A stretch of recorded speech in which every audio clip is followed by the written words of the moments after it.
Once again आप सभी का गुप्ता इंग्लिश क्लासेज में स्वागत है। और आज मैं आपको एक लेसन पढ़ाने जा रहा हूँ फर्स्ट फ्लाइट का, क्लास 10th का चैप्टर 7 जो है, उसी से एक चैप्टर है कुर्ग ग्लिम्सेज ऑफ इंडिया का जो सेकेंड भाग है, इसको मैं आज आपको पढ़ाने जा रहा हूँ। ठीक है। और इसके जो राइटर हैं लोकेश एब्रोल है। इसके राइटर कौन है? एब्रोल हैं, लोकेश एब्रोल। और यह चैप्टर आपके लिए बहुत ही महत्वपूर्ण साबित होने वाला है। और इसके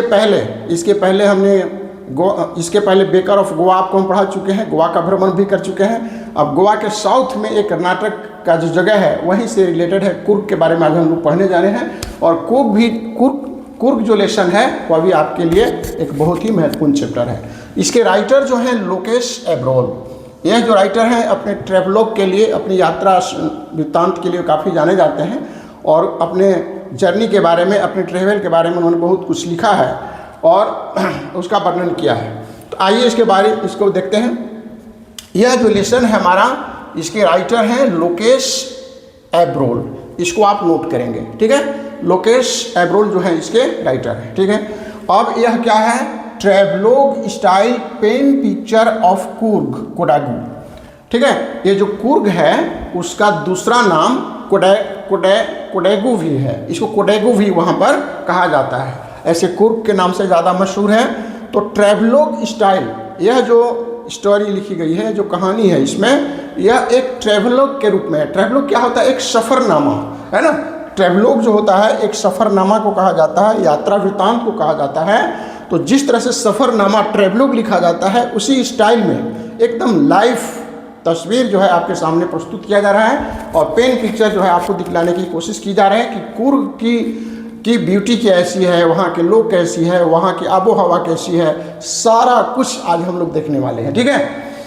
तो कुर्ग, अब कुर्ग जो है एक हिल डिस्ट्रिक्ट इन कर्नाटक में यह एक पहाड़ी वाला जिला है, ठीक है।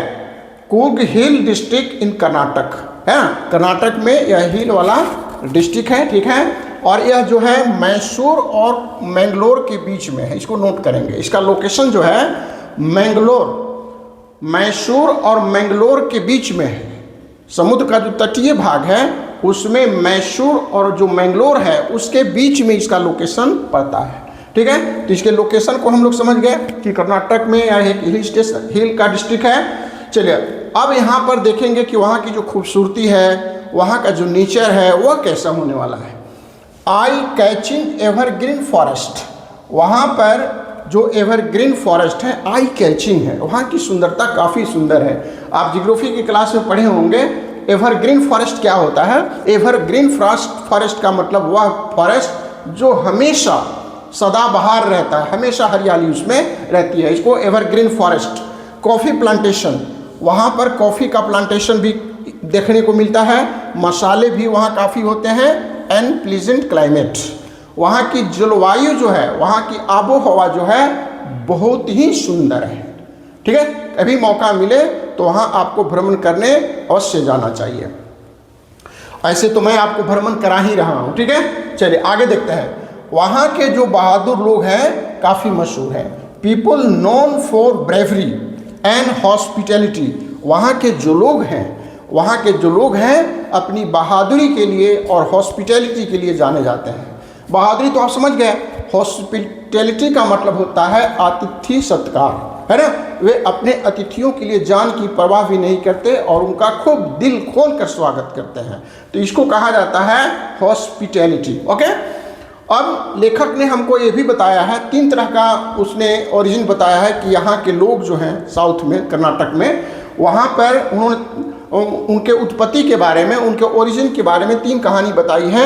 एक जोड़ा है अलेक्जेंडर से, है ना, जो कि एक अलेक्जेंडर, अरब और ग्रीक, ये तीनों जो बाहर से आने वाले थे और भारत में साउथ में चले गए थे।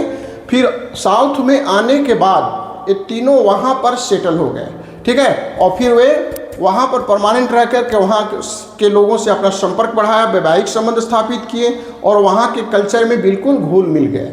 इसीलिए आज भी उनका जो कल्चर है उससे इनका कुछ मिलता जुलता यहाँ पर देखने को मिलेगा।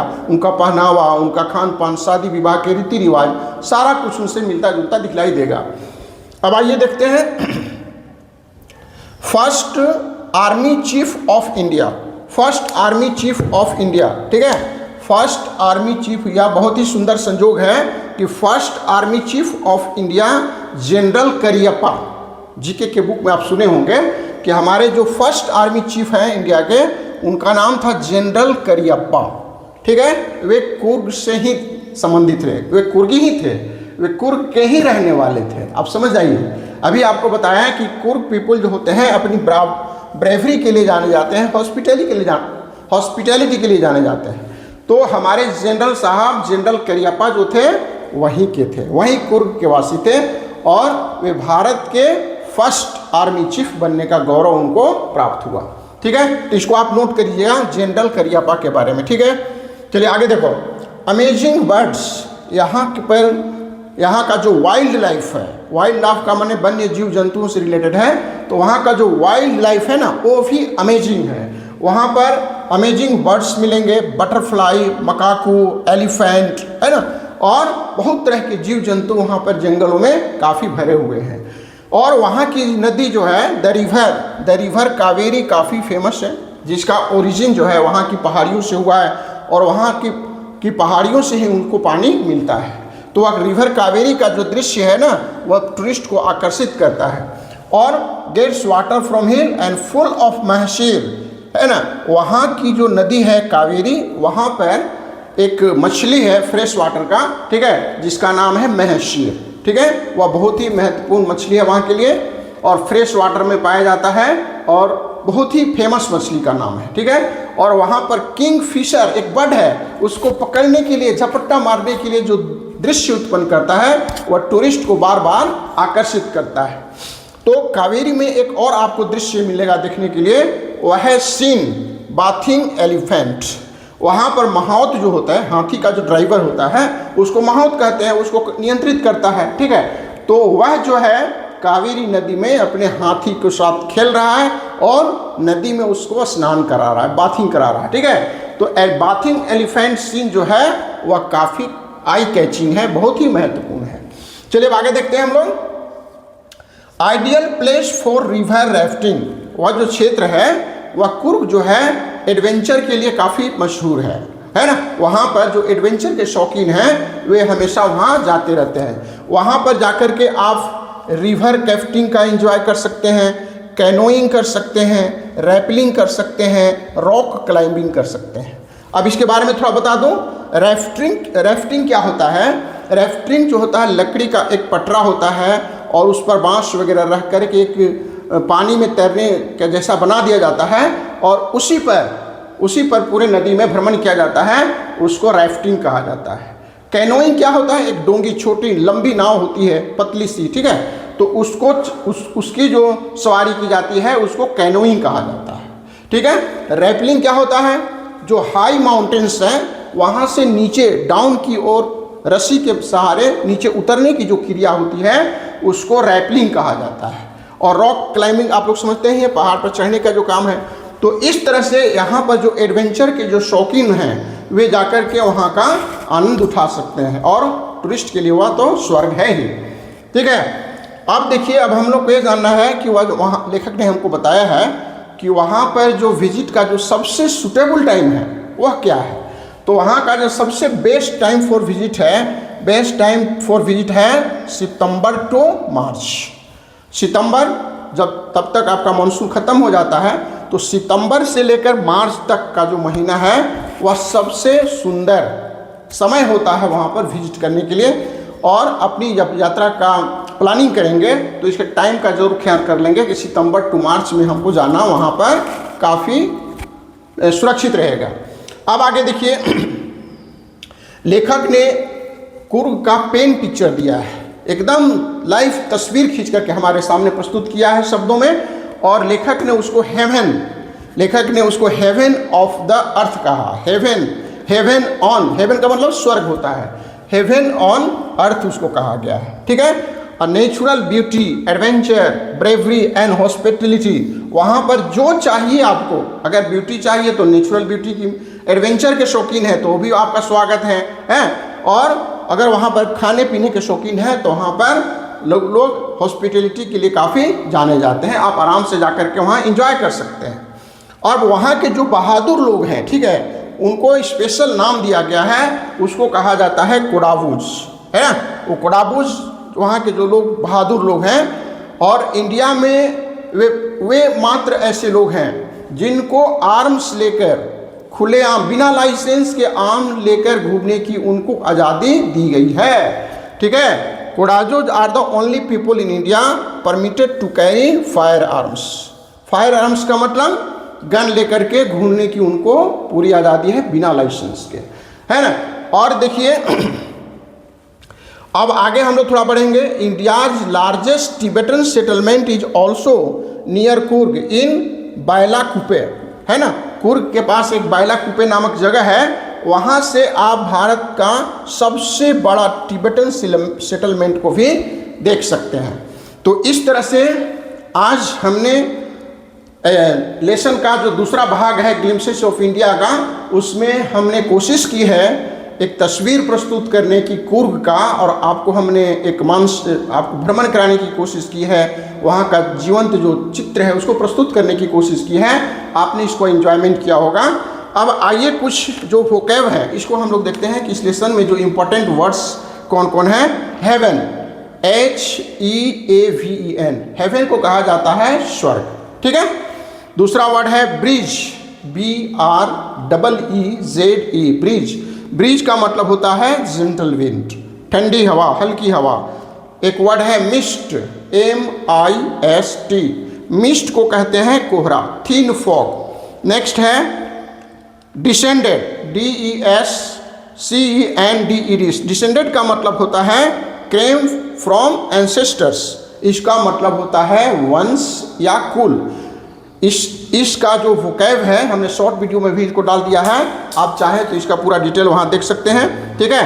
कस्टम, CUSTOM, कस्टम क्या होता है, वह ट्रेडिशनल जो प्रैक्टिस है, हमारे जो रीति रिवाज हैं, उसी को कस्टम कहा जाता है। फेवरिट, FAVOURIT, फेवरिट, फेवरिट का मतलब होता है मोस्ट लाइक्ड, है ना, इसको प्रिय भी कहा जाता है। चलिए थिक, THICK, थिक, थिक क्या होता है, डेंस, डेंस का मतलब काफ़ी घना।